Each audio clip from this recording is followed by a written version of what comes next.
Assalamualaikum warahmatullahi wabarakatuh. Perkenalkan, nama saya Lisa Oktaviani, NIM P07539018099. Pada kesempatan kali ini, saya ingin menyampaikan dan mempresentasikan sedikit materi fitokimia yang sebelumnya sudah dipelajari sebagai nilai pengganti UAS praktikum fitokimia.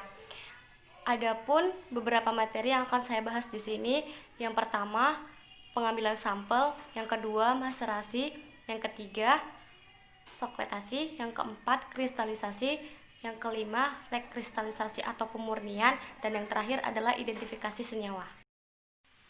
Baiklah, yang pertama persiapan sampel. Pengertian persiapan sampel. Persiapan sampel disebut juga dengan preparasi, yaitu proses persiapan suatu sampel agar layak untuk diuji di laboratorium.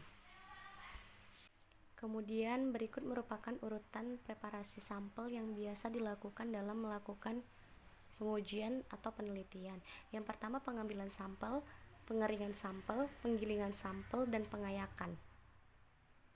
Inilah salah satu contoh persiapan sampel dalam praktikum fitokimia.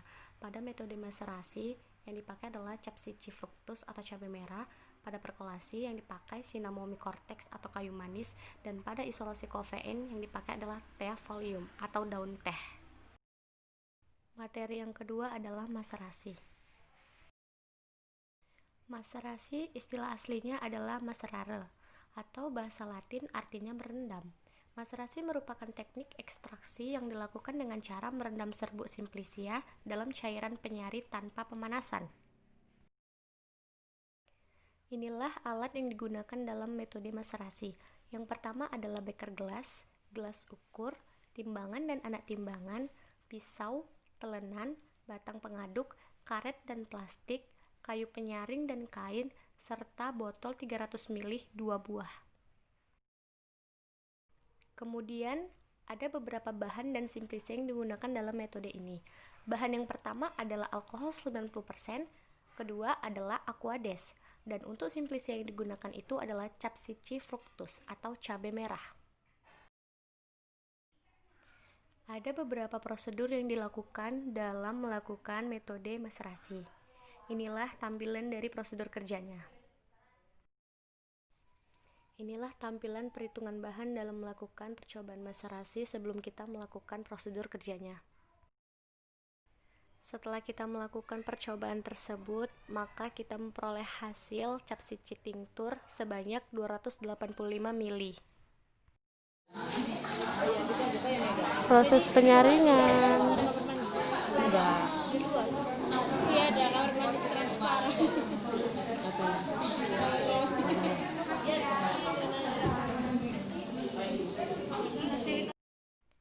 Materi yang ketiga adalah sokletasi. Ekstraksi berkesinambungan. Ekstraksi ini dilakukan dengan cara pemanasan yang secara terus-menerus sehingga cairan yang berada pada alat soklet tidak berwarna lagi.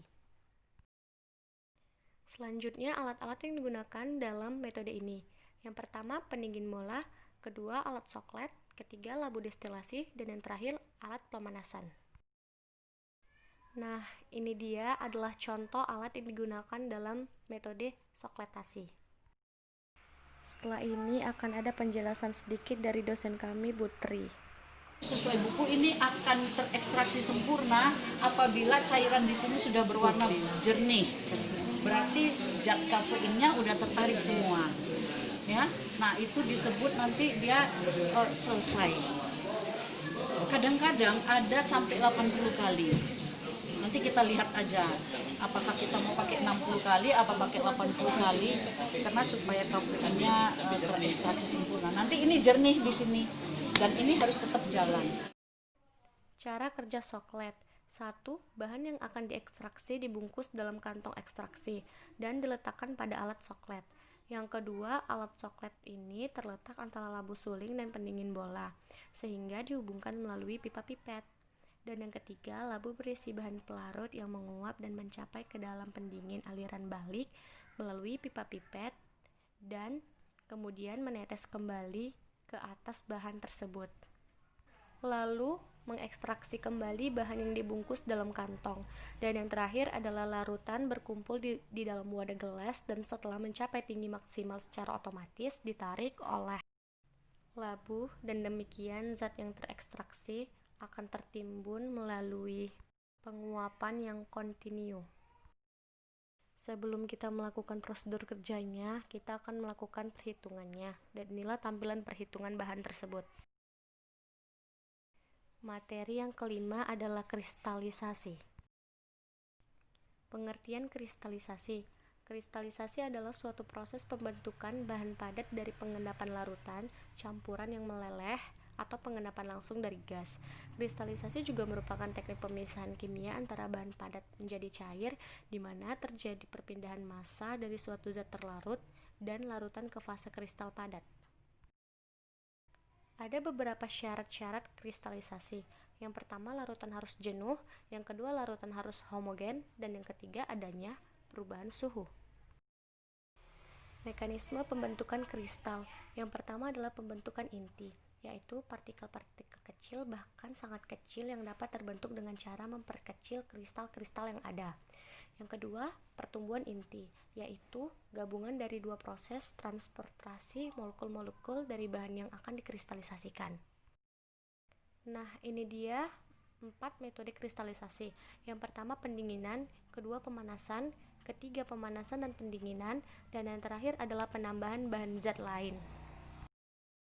Yang terakhir adalah langkah-langkah kristalisasi. 1. Larutan sampel zat padat dilarutkan dalam pelarut panas. 2. Bubukan sedikit norit. 3. Larutan tersebut dijenuhkan kembali. 4. Kembali dengan pemanas air. 5. Dinginkan larutan tersebut hingga es mencair. Dan yang terakhir, saring kembali kertas kristal. Materi yang kelima, pemurnian. Teknik pemurnian. Rekristalisasi adalah teknik pemurnian yang didasarkan pada perbedaan kelarutannya dalam keadaan panas maupun dingin dalam suatu pelarut. Dapat dilihat di sini bahwasanya ada beberapa kriteria yang harus dipenuhi untuk dapat menjadi pelarut rekristalisasi. Faktor-faktor yang mempengaruhi pemilihan pelarut. Yang pertama, mudah memanipulasi, kedua, toksisitas rendah, ketiga, tak mudah terbakar, dan yang keempat, harganya murah. Inilah beberapa pelarut untuk rekristalisasi. Yang pertama air, 2 asam asetat, 3 metanol, 4 etanol, 5 2-propanol, dan yang terakhir aseton. Rekristalisasi ada beberapa golongan senyawanya. Yang pertama, rekristalisasi kapsatin, stigmasterol, hesperidin, kafein, dan rein. Materi yang terakhir adalah identifikasi senyawa. Nah, bagaimanakah cara melakukan identifikasi senyawa suatu kandungan tumbuhan? Pada identifikasi suatu kandungan tumbuhan, setelah kandungan itu diisolasi dan dimurnikan, pertama-tama harus kita tentukan dahulu golongannya. Kemudian barulah ditentukan jenis senyawa dalam golongan tersebut. Sebelum itu, senyawa tersebut harus diperiksa dengan cermat. Artinya, senyawa harus membentuk bercak tunggal dalam beberapa sistem KTL ataupun KKT.